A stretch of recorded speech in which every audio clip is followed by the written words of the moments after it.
ഈ വീഡിയോ കാണുന്നതിനും നിങ്ങൾ ടാക്സ് കൊടുക്കേണ്ടി വരുമെന്ന് ഞാൻ പറഞ്ഞാൽ എങ്ങനെ ഇരിക്കും? ചെറിയൊരു ഷോക്കായിരിക്കും അല്ലേ? കാരണം ഒരു ദിവസം നമ്മൾ എത്ര GB ഡേറ്റയാണ് കൺസ്യൂം ചെയ്യുന്നതെന്ന് നമുക്ക് ആർക്കും അറിയത്തില്ല.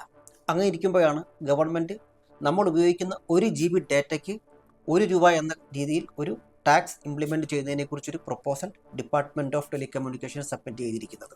ഇന്ന് ഈ വീഡിയോയിലൂടെ നാം സംസാരിക്കാൻ പോകുന്നത് ഗവൺമെൻറ്റിൻ്റെ ഇൻ്റർനെറ്റ് ടാക്സിനെ കുറിച്ചാണ്. കഴിഞ്ഞ ഒരു 20 വർഷത്തെ ഹിസ്റ്ററി എടുത്ത് നോക്കിക്കഴിഞ്ഞാൽ നമുക്ക് മനസ്സിലാക്കാൻ കഴിയുന്നത് എന്താണ്? കാരണം ഇൻ്റർനെറ്റ് ഡാറ്റ യൂസേജിൽ ഒരു മാസീവായിട്ടുള്ള ഒരു ഇൻക്രീസ് ഉണ്ടായിട്ടുണ്ട്.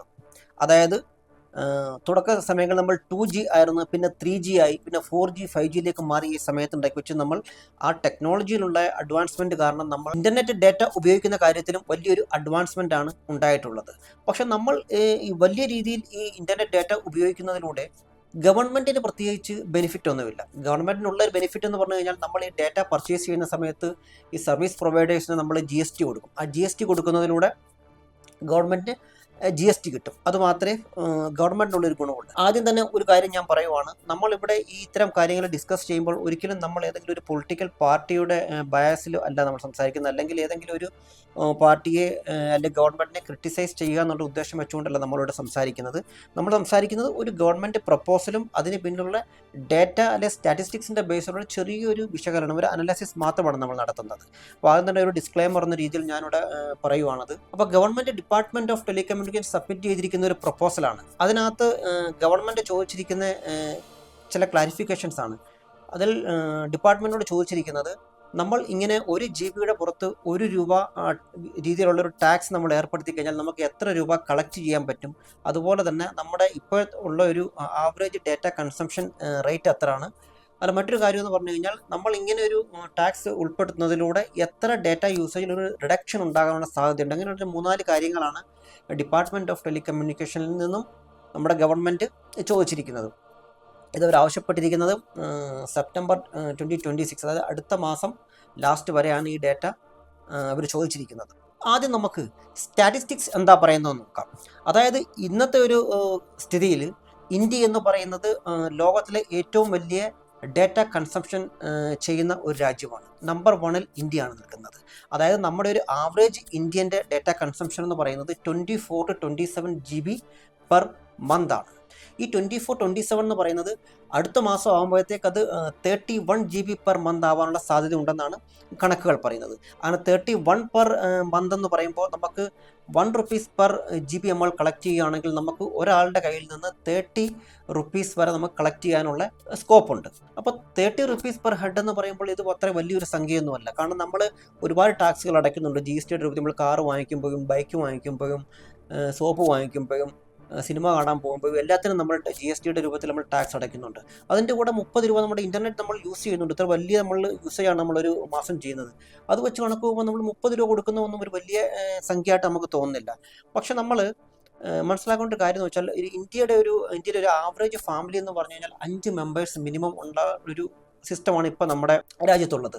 അപ്പോൾ നമ്മൾ 5 മെമ്പേഴ്സ് ഉണ്ടെന്നുണ്ടെങ്കിൽ ഈ ഒരു പെർ ഹെഡ് 30 വെച്ച് കണക്ക് കൂട്ടുകയാണെന്നുണ്ടെങ്കിൽ നമ്മൾ ഒരു മാസം നമ്മൾ ₹150 ₹150 നമ്മൾ ഈ ഇൻ്റർനെറ്റ് ടാക്സ് ആയിട്ട് ഗവൺമെൻറ് കൊടുക്കേണ്ടി വരും. ഈ ഇൻ്റർനെറ്റ് ഡാറ്റ കൺസംഷൻ്റെ ഗ്ലോബൽ ആവറേജ് എന്ന് പറയുന്നത് 22 to 24 ആണ്. അപ്പോൾ നമ്മൾ ഗ്ലോബൽ ആവറേജിനേക്കാൾ ഒരുപാട് മുകളിലാണ് നമ്മളുടെ കൺസംഷൻ റേറ്റ് എന്ന് പറയുന്നത്.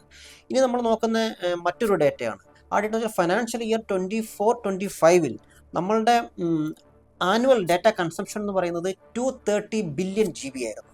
ഓരോ വർഷം കഴിയുമ്പോഴും അതിൻ്റെ 30% അല്ലെങ്കിൽ 25% വരെ അതിൽ ഇൻക്രീസ് ഉണ്ടാവാൻ സാധ്യത ഉണ്ടെന്നാണ് പറയുന്നത്. അപ്പോൾ 25% ഇൻക്രീസ് എന്ന് പറയുമ്പോൾ ഏതാണ്ട് 60 ബില്യൺ GB ഓരോ വർഷവും ഇത് കൂടാനുള്ള സാധ്യതയുണ്ട്. കാരണം നമ്മൾ ആദ്യമൊക്കെ തുടക്കത്തിൽ ഉപയോഗിച്ചിരുന്ന 2G സ്പെക്ട്രത്തിലുള്ള ടെക്നോളജി ആയിരുന്നു. പിന്നെ 3Gയിലേക്ക് വന്ന്, പിന്നെ 4G ആയപ്പോൾ 5G. അപ്പോൾ 5G ആയപ്പോൾ എന്താണ്, ഇൻ്റർനെറ്റിൻ്റെ സ്പീഡ് എന്ന് പറയുന്നത് ട്രമെൻഡസ്ലി കൂടിയിട്ടുണ്ട്.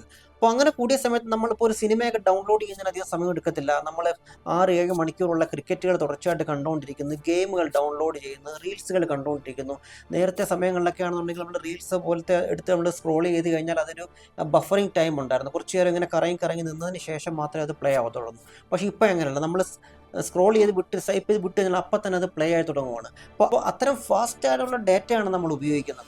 അതുകൊണ്ട് തന്നെ അതിൻ്റെ കൺസംഷനിലും ഒരുപാട് ഇൻക്രീസ് പോകുന്നുണ്ട്. അപ്പോൾ ഓരോ വർഷം കഴിയുമ്പോഴും 25% വീതം ഇത് കൂടാൻ സാധ്യതയുണ്ടെന്നാണ് പറയുന്നത്. ഇനി നമുക്ക് വെച്ചൊരു ബേസിക് കാൽക്കുലേഷൻ നടത്തി നോക്കാം. അതായത് ഇപ്പോൾ 230 ബില്യൺ GB ആണ് നമ്മുടെ ആനുവൽ കൺസംഷൻ എന്ന് പറയുന്നത്. 230 ബില്യൺ GB പെർ ഇയർ എന്ന് പറയുമ്പോൾ പെർ GB 1 റുപ്പീസ് വെച്ച് കണക്ക് കൂട്ടുകയാണെന്നുണ്ടെങ്കിൽ നമുക്ക് 230 ബില്യൺ റുപ്പീസ് നമുക്ക് ഒരു വർഷം ഗവൺമെൻറ് ഈ ടാക്സിൻ്റെ രൂപത്തിൽ കളക്ട് ചെയ്യാൻ പറ്റും. അതായത് 230 ബില്യൺ എന്ന് പറഞ്ഞു കഴിഞ്ഞാൽ എന്നാൽ 23,000 ക്രോഡ്, 23,000 കോടി രൂപ നമുക്ക് കളക്ട് ചെയ്യാൻ പറ്റും.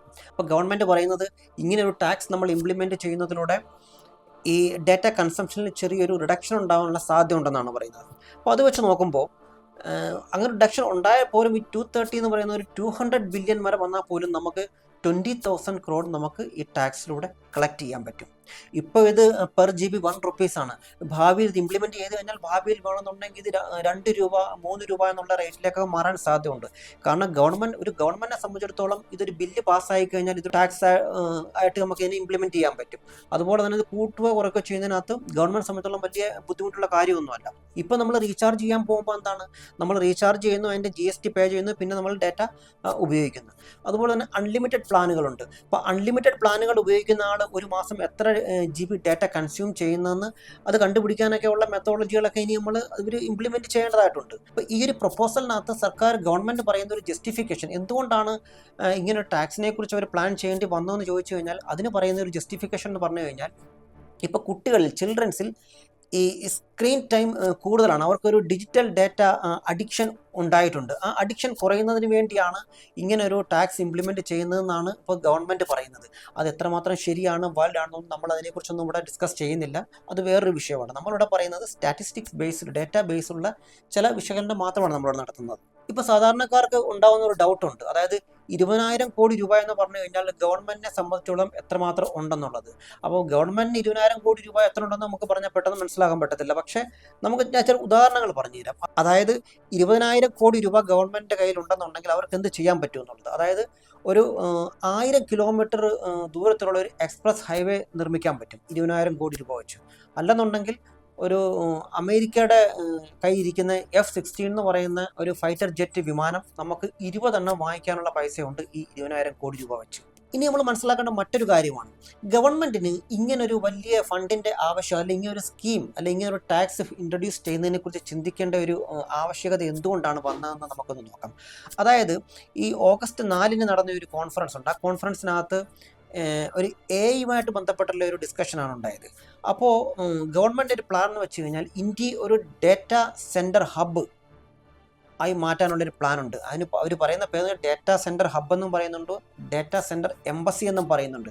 അതൊരു പുതിയൊരു കൺസെപ്റ്റാണ്. അതായത് പുറം രാജ്യങ്ങളിലുള്ള AI സർവീസുകൾ പ്രൊവൈഡ് ചെയ്യുന്ന ഈ കമ്പനികൾക്ക് ഡേറ്റ സെൻറ്ററുകളും അവരുടെ സെർവറുകളും ഒക്കെ സ്ഥാപിക്കേണ്ട ആവശ്യമുണ്ട്.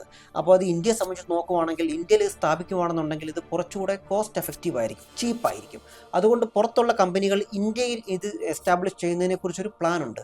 അപ്പോൾ അങ്ങനെയുള്ള കമ്പനികളുടെ ഡാറ്റ സെൻറ്ററുകൾ നമ്മൾ ഇന്ത്യയിൽ സ്ഥാപിക്കുകയാണെന്നുണ്ടെങ്കിൽ ആ കമ്പനികളുടെ ഒപ്പം തന്നെ ഇന്ത്യക്കും നമ്മുടെ ഗവൺമെൻറ് ഭാഗത്തു നിന്നും ഒരുപാട് സപ്പോർട്ടുകൾ അവർക്ക് ചെയ്യേണ്ടി വരും. അപ്പോൾ ഒരുപാട് വലിയ ഫണ്ടിൻ്റെ ആവശ്യം അവർക്കുണ്ട്. അതുപോലെ തന്നെ ഈ ഡാറ്റ സെൻറ്ററുകൾ നിർമ്മാണത്തിന് ആവശ്യമായിട്ടുള്ള അതുപോലെ തന്നെ മറ്റാവശ്യങ്ങൾക്കുള്ള ഇലക്ട്രോണിക് പ്രോഡക്റ്റുകൾ നിർമ്മിക്കുന്ന കമ്പനികൾക്കും അതുപോലെ തന്നെ ഇലക്ട്രോണിക് പ്രോഡക്റ്റുകൾ ഇമ്പോർട്ട് ചെയ്യുന്ന കമ്പനികൾക്കും മേലുള്ള ടാക്സുകളിൽ ഒരുപാട് റിലാക്സേഷനുകൾ സെൻട്രൽ ഗവൺമെൻറ് നടത്താൻ പ്ലാൻ ചെയ്യുന്നുണ്ട്. അപ്പോൾ അങ്ങനെയൊക്കെയുള്ള ഒരുപാട് വേവുകൾ ചെയ്യണമെന്നുണ്ടെങ്കിൽ ഗവൺമെൻറ് ഇപ്പോൾ തന്നെ ഇപ്പോൾ സെൻട്രൽ ഗവൺമെൻറ് ആയാലും ശരി സ്റ്റേറ്റ് ഗവൺമെൻറ് ആയാലും ശരി ഒരുപാട് ഫ്രീ സർവീസുകൾ ജനങ്ങൾക്ക് പ്രൊവൈഡ് ചെയ്യുന്നുണ്ട്. അതായത് മെഡിക്കൽ സർവീസുകളുണ്ട്, ഫ്രീ റേഷൻ ഉണ്ട്, ഫ്രീ എഡ്യൂക്കേഷൻ ഉണ്ട്, അങ്ങനെയുള്ള ഒരുപാട് സ്കീമുകളുണ്ട്. ഇപ്പോൾ നമ്മുടെ കേരള ഗവൺമെൻറ് എടുത്ത് നോക്കുകയാണെന്നുണ്ടെങ്കിൽ ഇപ്പോൾ UDF സർക്കാർ കയറി കഴിഞ്ഞപ്പോൾ ഇവിടെ ഫ്രീ ആയിട്ട് സ്ത്രീകൾക്ക് KSRTCയിൽ യാത്രാ സൗകര്യങ്ങൾ ഒരുക്കിയിട്ടുണ്ട്. അപ്പോൾ അങ്ങനെയുള്ള ഫ്രീസ് എന്ന് പറയുന്നത് തീർച്ചയായിട്ടും ഒരു ഗവൺമെൻറ് ഗവൺമെൻറ്റിനെ സംബന്ധിച്ചിടത്തോളം ഒരു ഫിനാൻഷ്യൽ ബർഡൻ തന്നെയാണ്. അപ്പോൾ അതുപോലുള്ള ബർഡൻസുകൾ സെൻട്രൽ ഗവൺമെൻറ്റും ഉണ്ട്. അപ്പോൾ അത്തരം സ്കീമുകൾ ഒരേ പാരലായിട്ട് ഓടിക്കുകയും വേണം. അതുപോലെ തന്നെ ഇതുപോലുള്ള പുതിയ പ്രപ്പോസലുകളും സ്കീമുകളും വരുമ്പം അതിൽ പ്രൊജക്ഷനുകൾ നടത്തേണ്ട ആവശ്യം വരുന്നുണ്ട്. അപ്പോൾ ഗവൺമെൻറ്റിനെ സംബന്ധിച്ചിടത്തോളം എന്താണ്, അഡീഷണൽ ആയിട്ട് ഫണ്ടിൻ്റെ ആവശ്യമുണ്ട്. അപ്പോൾ അതിനുവേണ്ടിയുള്ള ഫണ്ടുകൾ റേസ് ചെയ്യുന്നതിന് വേണ്ടി കൂടിയാണ് ഇത്തരം ടാക്സുകൾ പുതുതായിട്ട് ഇംപ്ലിമെൻറ്റ് ചെയ്യുന്നതെന്ന് ഈ എക്കണോമിക് അനാലിസ്റ്റുകൾ ചൂണ്ടിക്കാണിക്കുന്നുണ്ട്. അപ്പോൾ ഭാവിയിൽ നമ്മൾ എത്രമാത്രം ഡേറ്റ ഉപയോഗിക്കുന്നുണ്ടോ, അല്ലെങ്കിൽ എത്രമാത്രം സമയം നമ്മൾ മൊബൈൽ ഇൻ്റർനെറ്റിൽ നോക്കി നമ്മൾ സമയം ചിലവഴിക്കുന്നുണ്ടോ, ആ സമയത്തിനു കൂടി നമ്മൾ ടാക്സ് അടയ്ക്കേണ്ടി വരും എന്നാണ് നമുക്കിതിൽ കൂടെ മനസ്സിലാക്കാൻ കഴിയുന്നത്. പിന്നെ സർക്കാർ പറയുന്ന ചില ജസ്റ്റിഫിക്കേഷനുകളുണ്ട്. അതായത് നമ്മൾ ഇങ്ങനെ ടാക്സ് ഏർപ്പെടുത്തി കഴിഞ്ഞു കഴിഞ്ഞാൽ ഡേറ്റ കൺസംഷൻ കുറയുകയും അതുപോലെ തന്നെ കുട്ടികളിൽ ഡിജിറ്റൽ അഡിക്ഷൻ കുറയാനുള്ള സാധ്യത ഉണ്ടെന്നാണ് പറയുന്നത്. അങ്ങനെ സംഭവിക്കുകയാണെന്നുണ്ടെങ്കിൽ തീർച്ചയായിട്ടും അതൊരു നല്ല കാര്യം തന്നെയായിരിക്കും. കുട്ടികളിൽ ഡേറ്റ അഡിക്ഷൻ കുറയാനും അല്ലെങ്കിൽ സ്ക്രീൻ ടൈം കുറയ്ക്കാനും കഴിയുന്നുണ്ടെങ്കിൽ തീർച്ചയായിട്ടും അതൊരു നല്ല കാര്യം തന്നെ ആയിരിക്കും. അതിനോടൊപ്പം തന്നെ ഈ വീഡിയോ ഞാനിവിടെ അവസാനിപ്പിക്കുകയാണ്. ഈ വീഡിയോ ഇഷ്ടപ്പെട്ടെങ്കിൽ ലൈക്ക് ചെയ്യുക, ചാനൽ സബ്സ്ക്രൈബ് ചെയ്യുക. താങ്ക്